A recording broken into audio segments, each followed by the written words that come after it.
Is South Africa ready to combat radical Islamism? A bomb in Ballito may have given us the answer.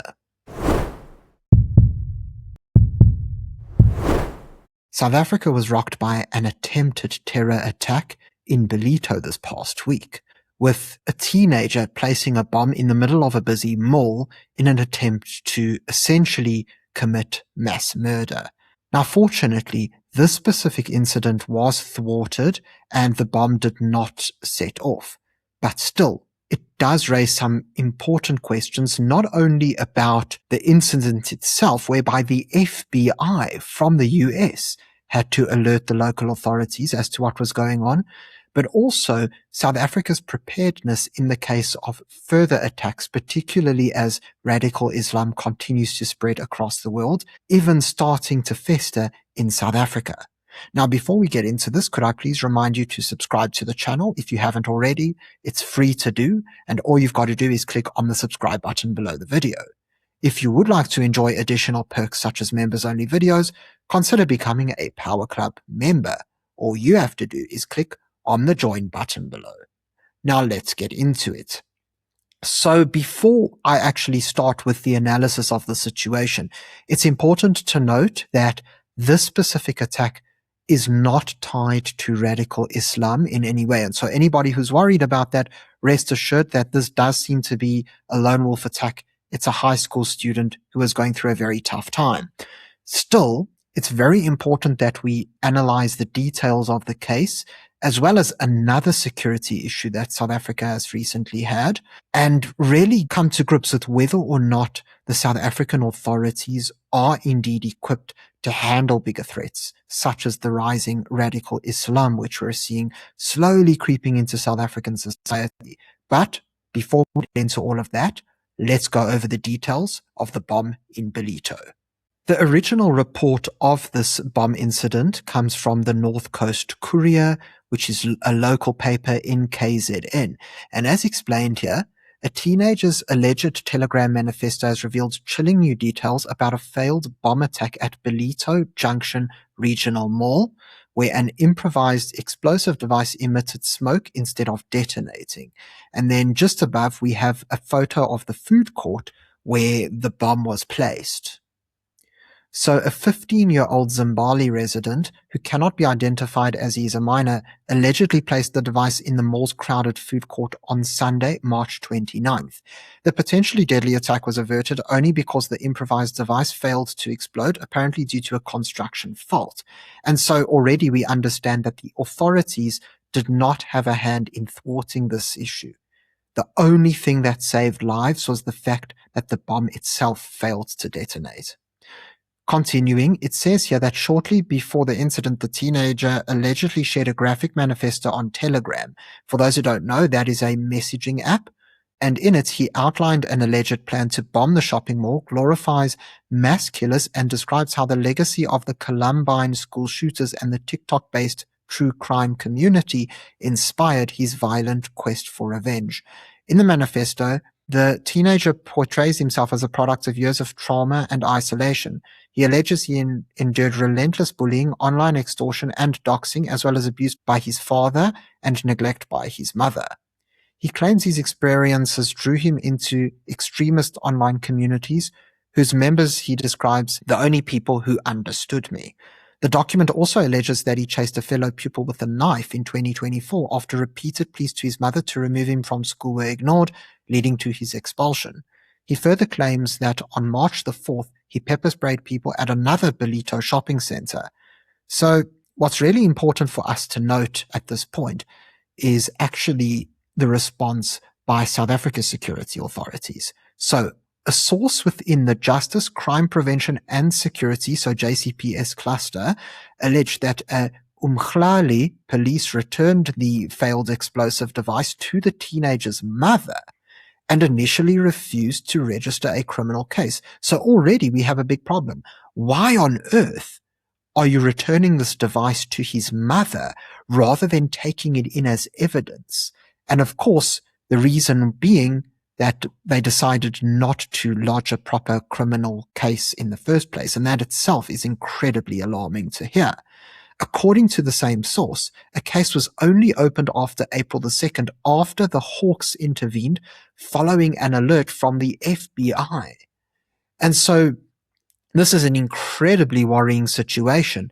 Had the FBI in the United States not alerted the Hawks, and had the Hawks not decided to subsequently intervene, this entire incident would have just been pushed under the rug.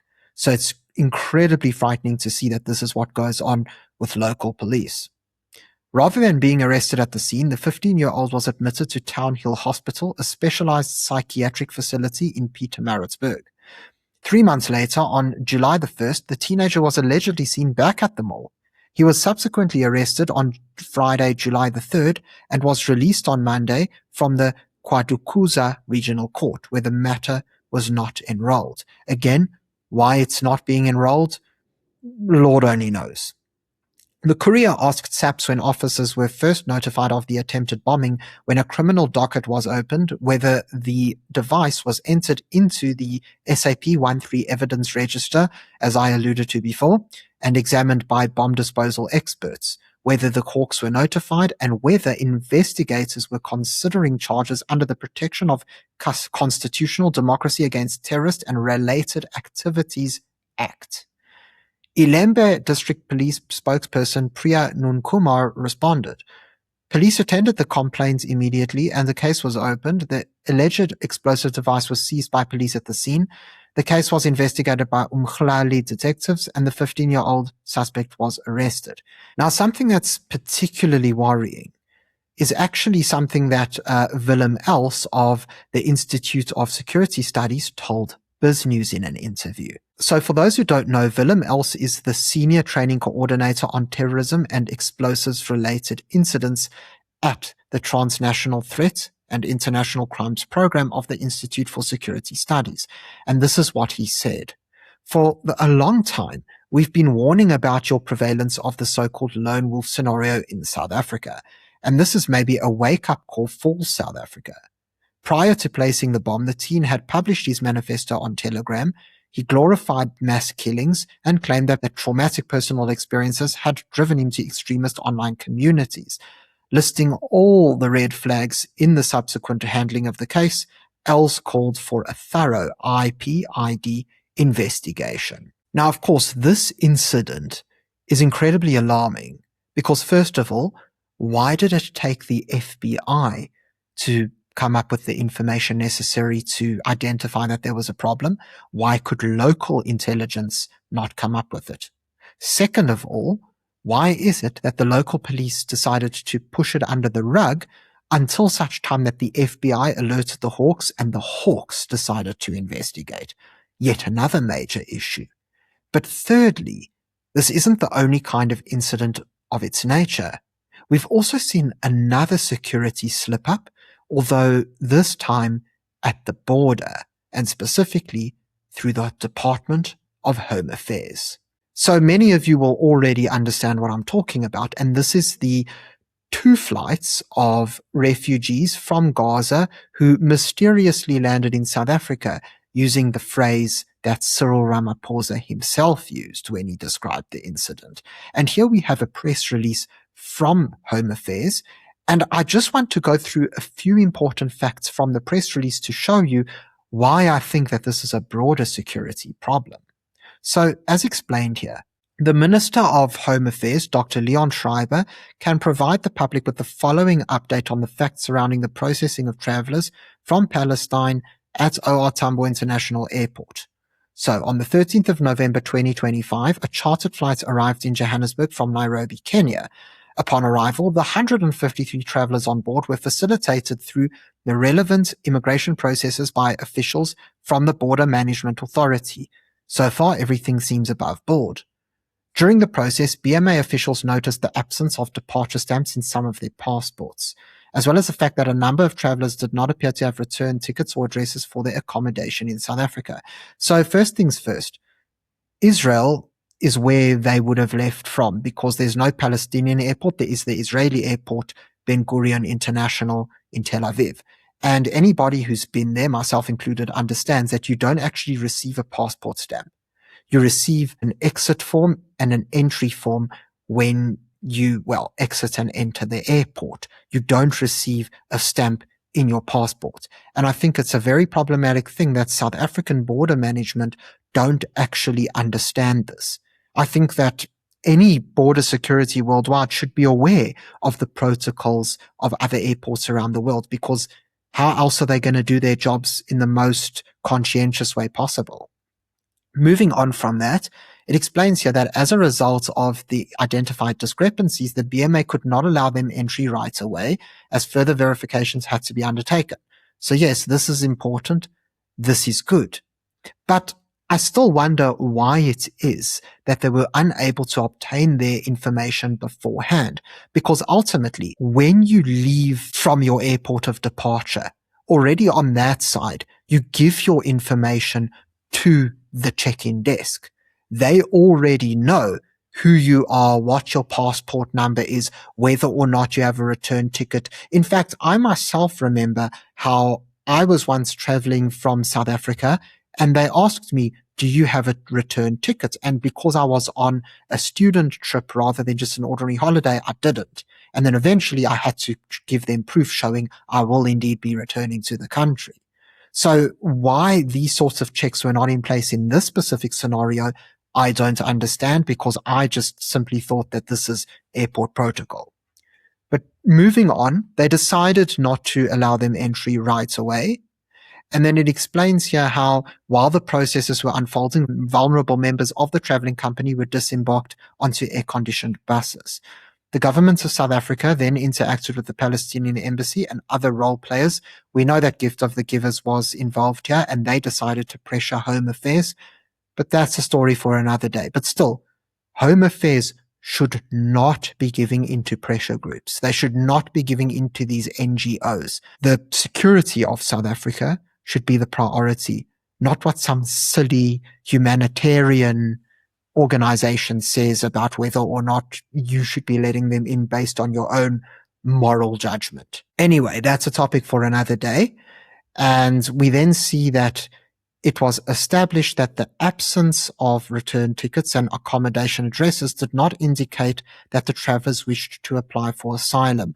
So this is a bit of a weird statement, because the absence of stamps, return tickets, and accommodation, I mean, that could essentially indicate many things. It could essentially indicate, well, firstly, the absence of stamps we've already clarified. I don't know why these people don't understand that. But when it comes to return tickets and accommodation addresses, well, perhaps these people are running away from something. Perhaps there's a domestic issue that they're running from. Yeah, they could be looking to seek asylum in South Africa, but they could also be moving on to other destinations as well. The bottom line is this. You're saying that it does not indicate that they wish to apply for asylum, but at the same time, it doesn't not indicate that. I just don't understand why they think that this is an indication of anything. If anything, I would be more suspicious, not less suspicious, because why are you flying here without a return ticket, and why do you not have your accommodation ahead of time? That makes no sense. So yeah, it just seems to be another security failure, because if anything, I would be more suspicious, not less suspicious. Yet here we have Leon Schreiber saying we're less suspicious. Once it was confirmed that they would be provided with accommodation and care during their visit, the Home Affairs Minister presented a new fact set to the BMA Commissioner for consideration, including on humanitarian grounds. Okay, so they've confirmed what their accommodation would be, but if they were able to confirm it afterwards, like, this is the thing I don't understand. How were you only able to confirm it afterwards? How is it that the people were somehow able to organize accommodation between the time that they landed and you asked them and they didn't have accommodation until now? That makes no sense. Unless Gift of the Givers and all those groups decided to find accommodation for them. But again, those people should not be involved in border management. They shouldn't. It's not their place. Moving on. We then see how the travelers were granted entry into South Africa on the standard 90-day visa exemption, subject to compliance with the standard conditions. By the time that entry was granted, 23 members of the group had already taken onward flights to other destinations. All of the travelers are in possession of valid passports, and at present, none of them have applied for asylum. And this is very interesting because News 24 later reported that 157 of them were given refugee status in South Africa. So that was a pretty quick U-turn. We then see how the Department of Home Affairs have further taken note of a statement issued on social media this morning by the Palestinian embassy indicating that the travel of these 153 Palestinians was arranged by an unregistered and misleading organization that exploited the tragic humanitarian conditions of our people in Gaza, deceived families, collected money from them, and facilitated their travel in an irregular and irresponsible manner. This entity later attempted to disown any responsibility once complications arose. The department will continue to work with the Palestinian embassy and the rest of South African security cluster to probe these claims. However, even as we do, we remain steadfast in our commitment to safeguarding the dignity of vulnerable people at all times. So it's all very nice that you say you're worried about protecting the vulnerable people of Gaza, but I think you should actually be worried a little bit more about protecting the vulnerable people of South Africa, given that you have clearly messed up in this regard. And so, unfortunately, what the bomb in Ballito teaches us, as well as the Gazan flights, is that South Africa is severely underprepared for any impending threats, no matter what level. We've seen how they failed to take note of a bomb plot, whereas the FBI in the United States came to South Africa's rescue. But sadly, it seems that the South African government wants to continue alienating the US. And so once the FBI is no longer interested in South Africa, I'm not sure who else will be able to issue these kinds of alerts, because the Hawks and the local intelligence cluster failed to do so. We also see how the police were happy to, just push this whole incident under the rug, even giving the undetonated bomb back to the culprit's mother. It's just completely bizarre. They didn't even think to take it in for evidence or lodge a case. It's just insane to me.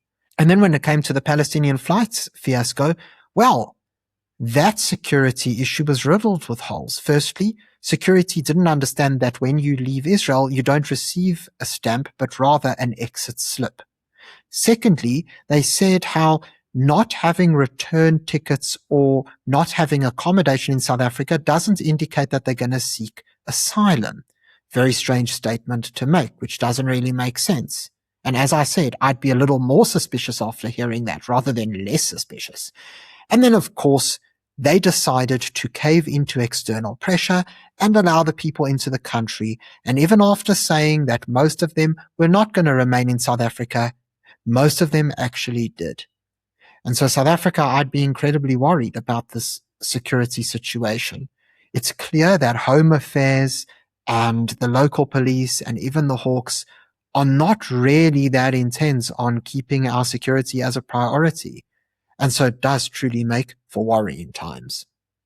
Thank you very much for tuning into this video. If you found it informative, please remember to subscribe to the channel for more content. Until next time, I'm Matthew Cohen, and this is the Power Pod.